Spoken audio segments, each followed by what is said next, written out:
In the last topic, we were seeing about the elements of directing, and it was about the element supervision we were discussing about in the last session.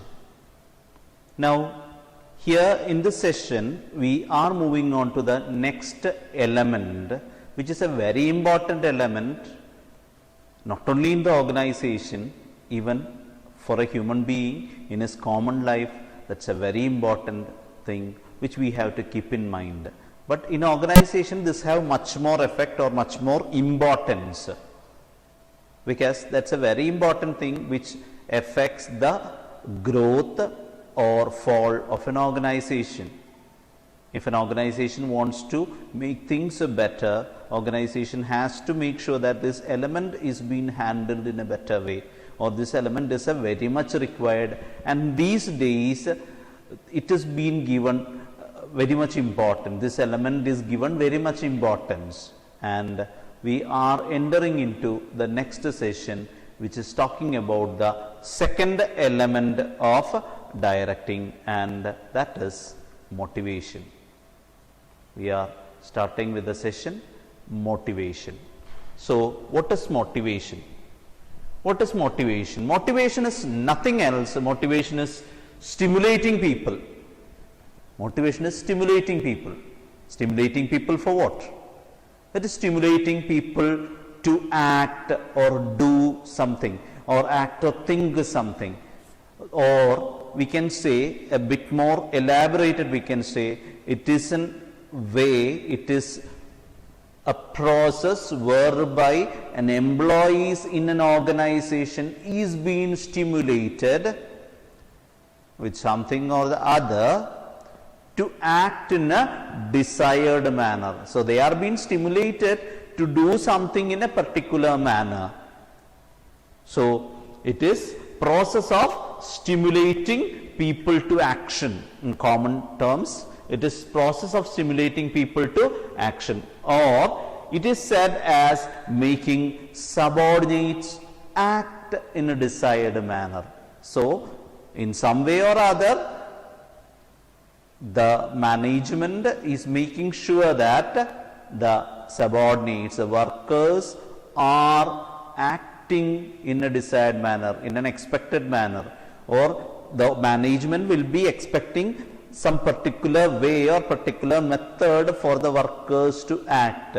So, through doing something, through making them feel to do something, that may be using various techniques. For example, for me, if the management is announcing high salary, they may be expecting me to make my teaching much more better in such a way that all students get higher marks or all students score distinction. So, for that, management is energizing me, management is stimulating me by increasing my salary. So, it is a way, it is a process whereby an employee is stimulated to act in a desired manner, what has been decided by the management. And when we are talking about stimulating people to act in a desired manner, two things we have to understand. There is an inner state for every individual. There is an inner state for every individual which energizes, moves the behavior, energizes, or what to say, activates or moves that individual's behavior in a particular direction. There is something, and that is what is called, what we called by the name motive. Motive. So, when we are going for stimulating people to action, we must understand what is that inner state which can energize a person, which can energize a person, which can motivate, which can activate a person, which can move a person. For some persons it may be money, for some person it may be recognition, anything it can be. So, there is an inner state which is making them move, and that is called as motive. something what they are expecting, something what they want. So, it is an inner state. We have to understand the motive.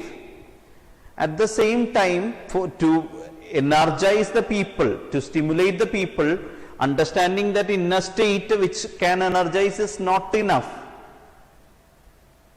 There must be necessary techniques in order to energize them. So, there are techniques used by the management to motivate people in an organization, and those techniques which are being used by the management to influence, to stimulate people to act in a desired manner, we call it by the name motivators. Motivators. So, motives are to be understood, motivators are to be planned properly, then only motivation will happen properly.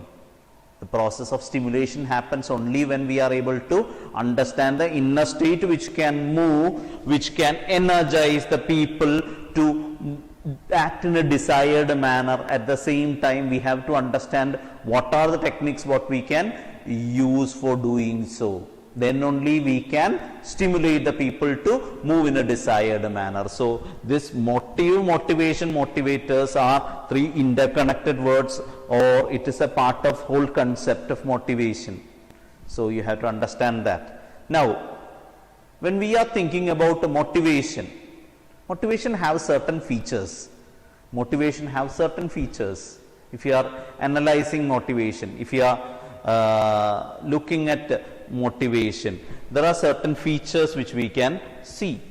One is, motivation is an internal feeling. Motivation is an internal feeling. Motivation is something happening within us, that energy or that feeling what we are having, maybe the drives, maybe the urge, something which we want to get, which we want to reach. All these things, urge, drive, aspirations, all these things are inside the people, what to say, when I am living in a single storied house, I may have a very deep want to own a double storied house. When I am traveling in a motorbike, I may have a desire to have, or aspiration, I want to buy, I want to become in a position where I can buy a Benz car. It's an internal feeling, it is something within a person, depends upon various things. So, first and foremost thing you have to understand is that motivation is an internal feeling. Motivation is an internal feeling. It is coming from within the people, which can influence the people. Which can influence people. It is an internal feeling which can influence people or it can influence human behavior. So, that is one thing. Another thing you have to understand is that it produces goal directed behavior. It produces goal directed behavior. If I want my salary to increase, I will surely work hard for getting that, work much better to impress my authority.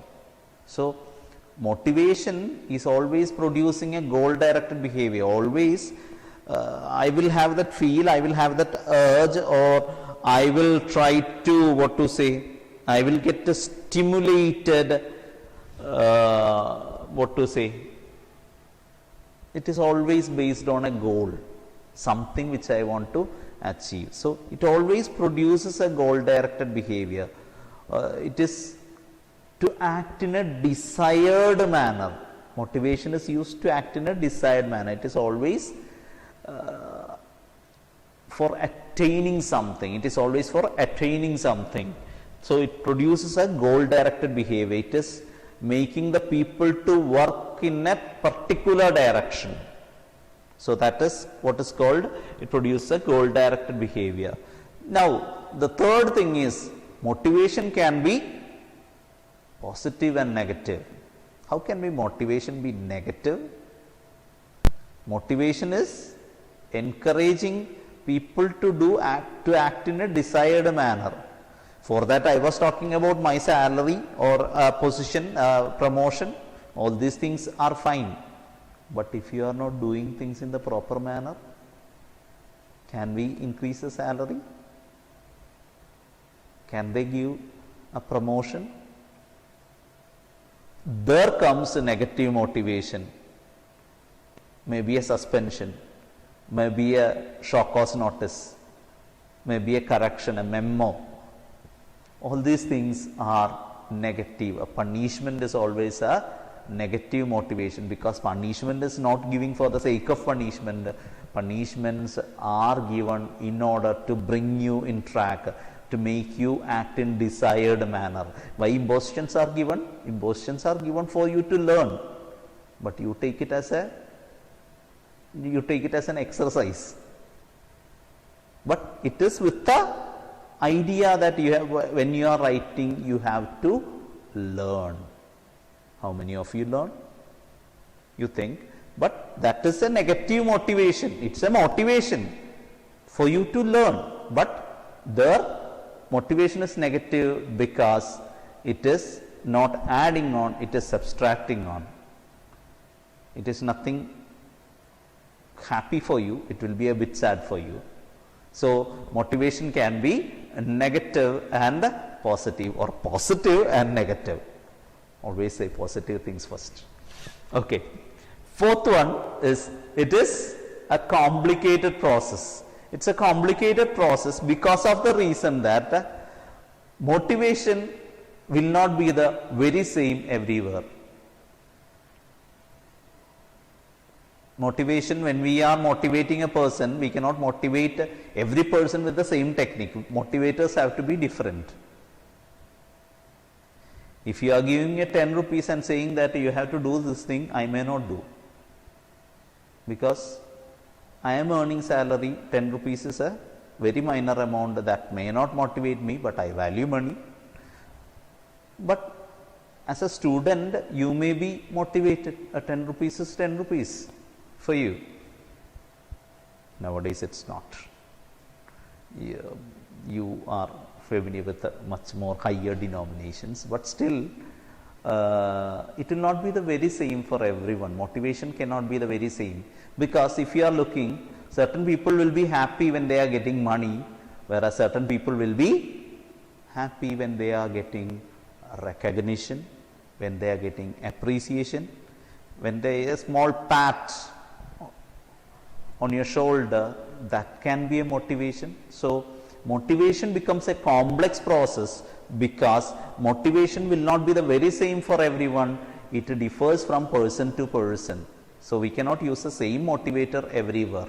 So it is a confusing process. I cannot use the same technique everywhere for encouraging, for people to act in desired manner. Look at yourself. For some people, when the teacher is saying, okay, you write that, you can do it well, that may be motivation.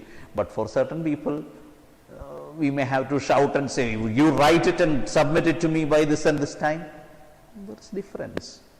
Both are motivation, positive or negative. Here I am talking about, it is differing from person to person, or motivation cannot be the same with everyone. So it becomes a complex process. So those are the features of motivation. Now if you are looking at motivation, how motivation happens in a person, the process of motivation. Always motivation starts from an unsatisfied need. If you have everything, you can never be motivated. Only if you are missing something, you can be motivated. Motivation always starts from a need, and that to an unsatisfied need. When you don't have something, for example, you are walking through a road in hot sun, you will feel thirsty. That is an unsatisfied need.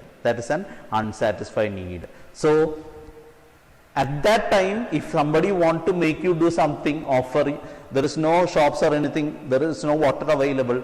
At that time, if somebody is offering water for you, you will do what is being said to you.